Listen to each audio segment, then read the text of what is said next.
I'd like to welcome each and every individual to Voices of Integrity podcast for business owners. And today's podcast is going to be on bonuses for business. Um, Bonuses in the business, from a business perspective, I'm going to share my perspective. It's not the only perspective and it's not the right perspective. It is a perspective. It may work for you and your business, and it may not. And in either way is fine, but at least it gives you, one perspective. From my perspective, bonuses should be connected into overall profitability of business. So if your business isn't making a profit, I'm not saying you should never give bonuses. There are times that you should, individual bonuses, but if you're looking at team-wide bonuses, I think those should be connected to profit. The most effective I've seen, but again, it might not be effective for you. And John and Ginger and Elise, you can jump in at any time and stop me and question me and say, well, what about this or that? You feel free to interrupt at any time. But in my experience, what I have found over decades of doing this in my own companies and then also doing it with, advising other companies is to set up something where you have, an account where every week profit goes in or losses come out. So I'm going to just use for round numbers, I'm going to just use 100,000. Okay. But it might be 10,000 or it might be a million. And it's not the number amount it's not the number amount that really makes a difference. It's whatever whatever is coming in and going out. So if I go ahead and say, once I go ahead and hit 100,000 in profit in this account, that might be every month. That might be once every 2 or 3 months or once every 6 months. It depends, right, on your business. But every time you hit that number, let's say 100,000, you pay out or you put, let's say, whatever you want to put into like a bonus pool, so it goes in. So if you say, I'm going to bring that 100,000 and I'm going to go ahead and bring it down to 20,000. And so I'm going to bring it down to 20,000 because I need the 20,000 because there's some weeks where we gain money, some weeks where we lose money.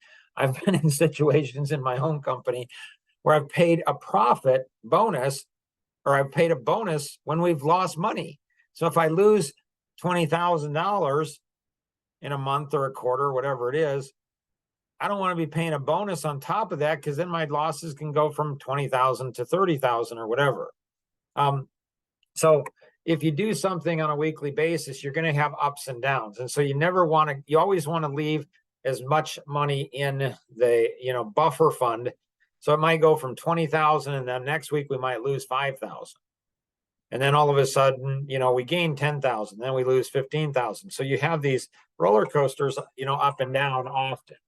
And so making sure that you have enough money in the buffer fund to be able to go ahead and cover the losses, because employee team members, if you have a loss,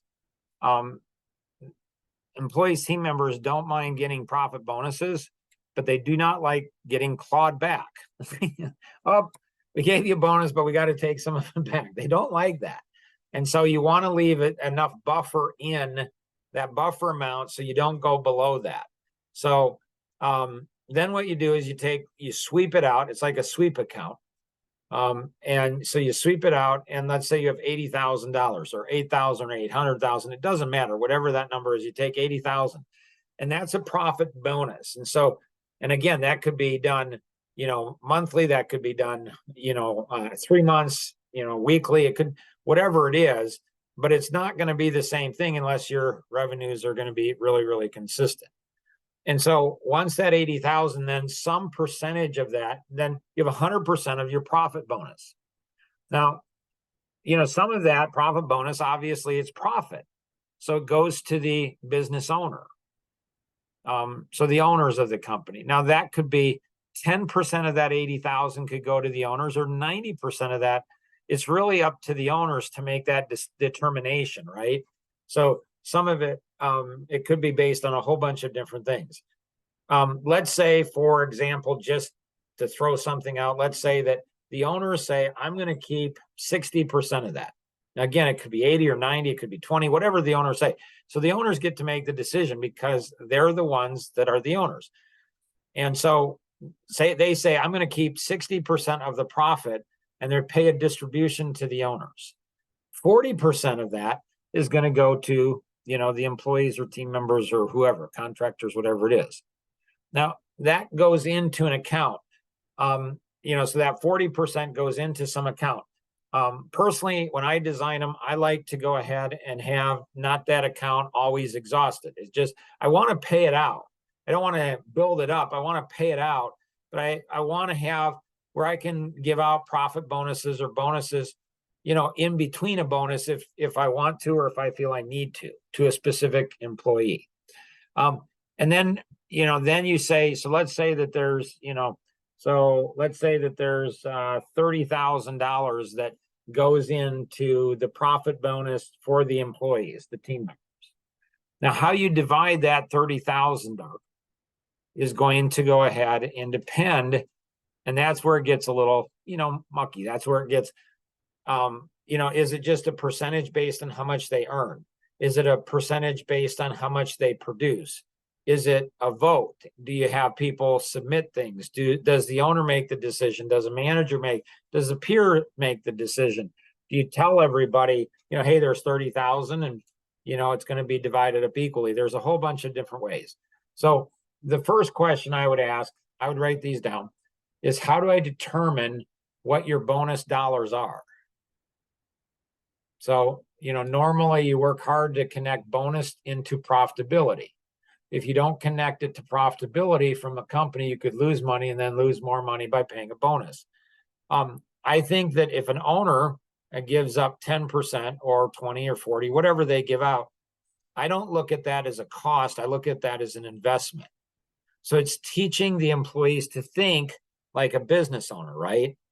So when we have a profit, there's profit and there's revenue and expenses. So it's teaching the employees that the profit is profit. There's costs. And so most employees think the business owner is making far, far more than the business owner is making. They're like, you're charging all of this, you're only paying me this, all of this other money. So employees, bless their heart, employees don't know how much cost there is in doing a business. I know some owners of companies that take a salary. I know other owners of companies that don't take any salary. They just take profit, and that's all. They just take a profit bonus. So they might not get paid if they don't make a profit. If the fund doesn't make a profit for 3 months, they might not get paid for 3 months. So you can have it any way you want to do it. Obviously, as a business owner, you've got to be fair. But what is fair? Nobody knows what fair is. I don't even know what fair is. And so what you think is fair as a business owner, and what the employees or the team members think is fair could be something entirely different. Personally, for my company, I have open book policy. Not all the team members know all the numbers, but there are team members that do. They know everything that I'm making. And so they know what's going on. And I think that's good because other team members know that it's not just me. Like, I'm not running through a bunch of expenses like house or car or vacation or all the other perks you can get as a business. From my perspective, I can take those from a business, owner's perspective, but I think they ought to come in my profit bonus. I don't think they ought to be paid to me, from before the employees or the team members get that. Again, there's not a right or wrong way. So the key is get your employees your team members to understand what you're doing. Let's see here. So we've gone through all of that. So if I go ahead and for my company, if I go ahead and, give out $20,000 in profit bonuses, let's say, again, it could be 200, 2 million, doesn't matter. And so you go ahead, when I give out, let's say 20,000, I'm expecting that I'm going to make more money. That is an investment. That is not because of benevolent. That's not because I'm a super nice guy and I just am generous. It's not. I tell the team members that.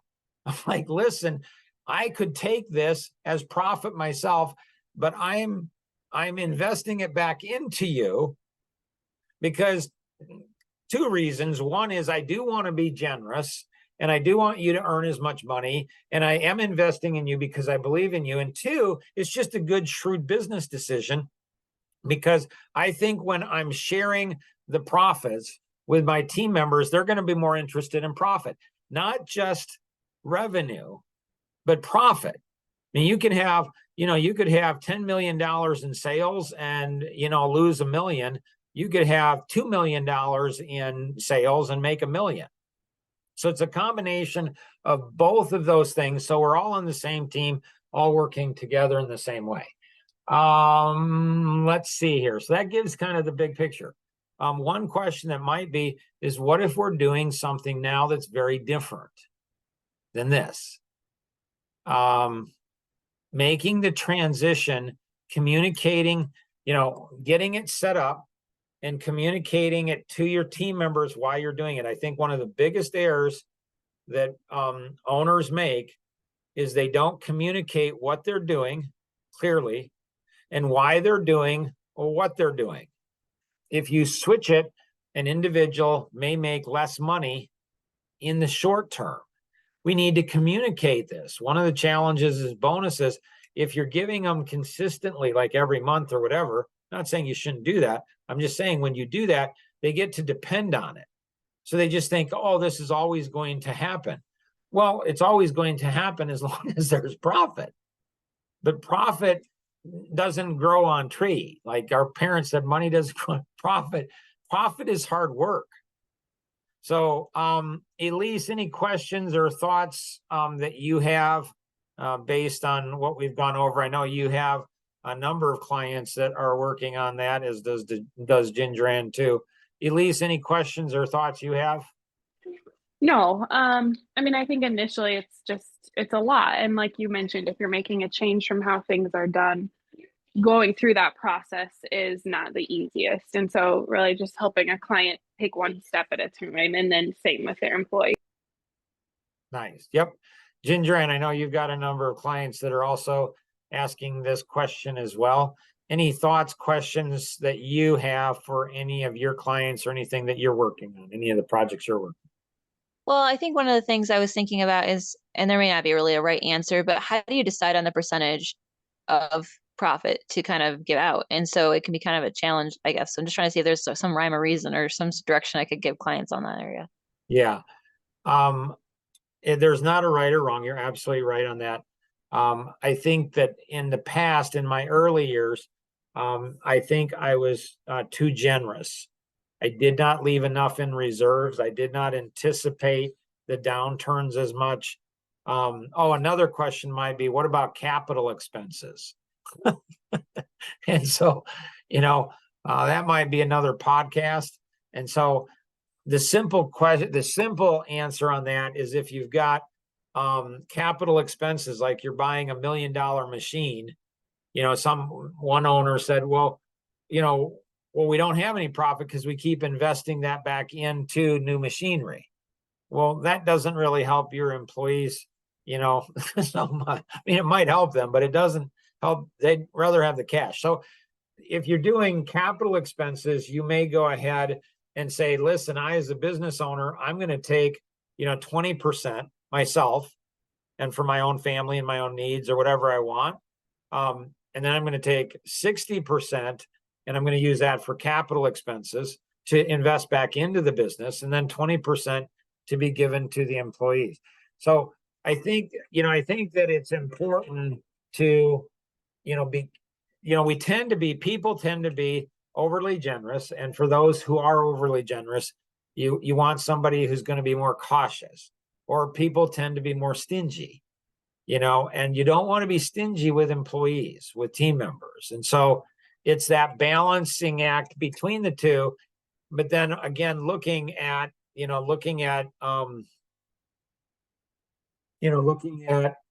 do you go ahead and continue to motivate the employees and educate the employees how to turn that into more and more profit. So they really think of the business as a business owner.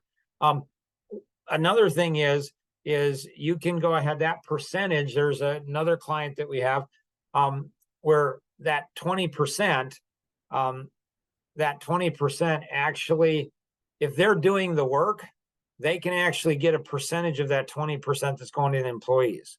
So if the employees are taking away all kinds of work from them, they give maybe all of that 20%. But if the employees are like, well, you can work late, like if the owners are having to do the work that the employees could be doing, should be doing, need to be doing, the owners may go ahead and build into that to take over more of that. So again, talk to your Action Vision coach about it. Each one's different, but this gives you kind of a big picture overall. Other questions, Ginger Ann? No, I think that was it for right now. John, I know we're going to get into specifics in just a couple minutes here with you. We'll do that kind of offline. But do you have any general questions, John, for business owners that might be looking at setting up, that might be more global questions overall? I had a question. I think you answered it about the monthly, a monthly bonus. If you put in a monthly bonus, you don't want the employees to be able to depend on that. But can you touch just briefly on the difference between a bonus and commission? Sure.